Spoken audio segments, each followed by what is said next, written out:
Davis. I'm a PhD student here at University of Idaho in Coeur d'Alene. I have a kind of a long background. I got my undergraduate from University of Arizona in computer science. I went on to work for Microsoft as a developer for 6 years. I then stayed home to homeschool my kids for many years. During that time, I got my master's at Syracuse, also in computer science. And then we ended up in this area. My husband's prior military, he retired, and we moved up to this area kind of to retire here. And I didn't even know University of Idaho was here, and started researching kind of local programs and stumbled upon this and ended up here at University of Idaho. So I've finished my second master's, and I'm in my last year of my PhD.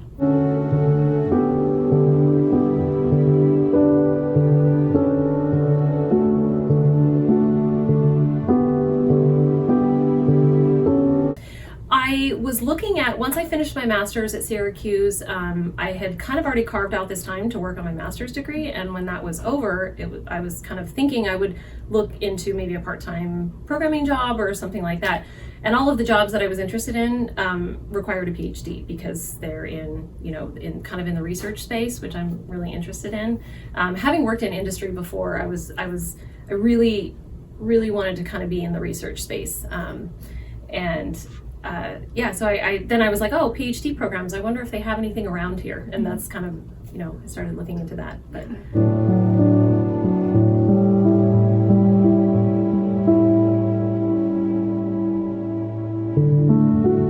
I actually started off my undergraduate degree as a pre-med math major. And I didn't even know what computer science was. And it was one of my requirements for my math degree, though, so I thought it was some elective. I was like, well, I'll just get this over with this semester. I don't know what this is, but I'll just show up and take the class. So I really, really liked it. And by the end of the semester, the professor asked me if I wanted to TA, and I said, sure. I can't believe you want me to do that, but sure. And so I ended up TAing the next semester and just really kind of fell in love with computer science and switched my whole track.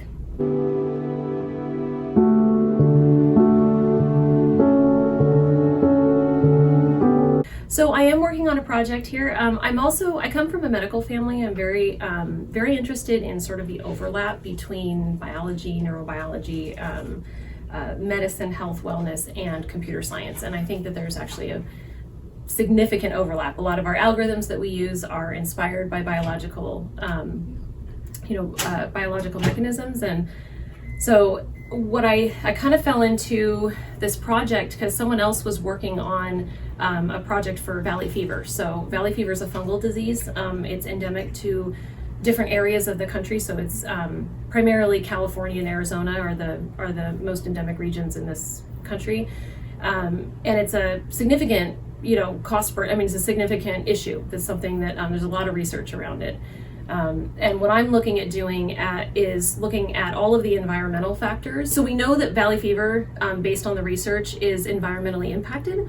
So there's a lot of data in California on environmental factors such as, wildfire smoke, particulates, air quality, water quality, pesticide usage, and then, climate data and soil moisture data. And so I gather those from all the different sources because they have California's really good at collecting data. And so I'm looking at those environmental factors and how they relate to outbreaks of disease in California. So computer science PhDs are this is my PhD project. They're kind of unique in this way because there has to be novelty on the theoretical side or the methodological side. So there has to be a computer science novelty to it. And so I'm building a new model it's a hybrid model that uses, one of the problems we have in computer science and AI is a lot of the models that are actually very accurate, like predictive models, they're not explainable. So there's no way it may make really accurate predictions based on historical data, but there's no way to tell how it's making those decisions.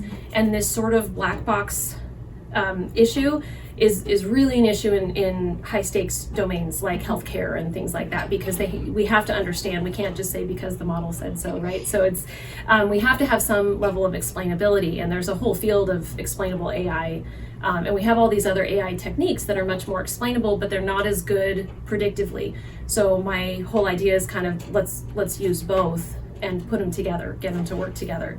So I'm building a hybrid AI system, but then once I've done that, I have to actually apply it to a domain. So it has to be an applied, to see if it works, I have to apply it into something. And so because the healthcare space is very interesting to me personally, I thought that was a great area to apply it to. So I'm building a new model, and then I'm applying it in the biomedical space.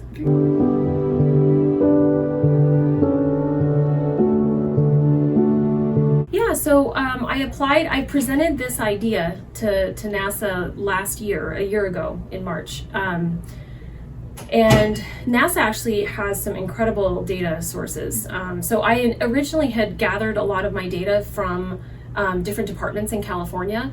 So they have like a whole department for pesticides. I mean, and they have all these. So all of my data is coming from different sources in California, and NASA has. I didn't realize it at the time until I went to apply for this. That NASA has. They've got all kinds of soil moisture data and climate data, and so I'm looking into I'm definitely going to be using some of their data, but maybe even more than I thought. So they have a lot of really good data sources, and so and they funded the project. So I just did my PhD proposal and had that accepted, and so now NASA has funded this, and it's been accepted. My project's been accepted. So now it's a matter of just doing the research and.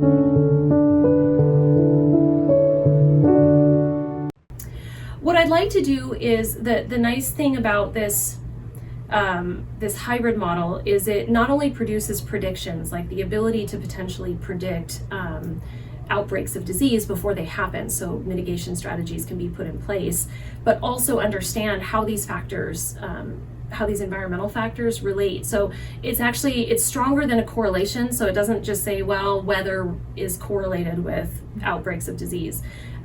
It's very specific. So it's things like temperature between 65 and 70, 1 month prior, and, humidity, and then, wind, 2 weeks prior, and, or pesticide usage between these bounds is highly correlated with outbreaks, at a high rates of outbreaks, or high rates of disease, high case rates.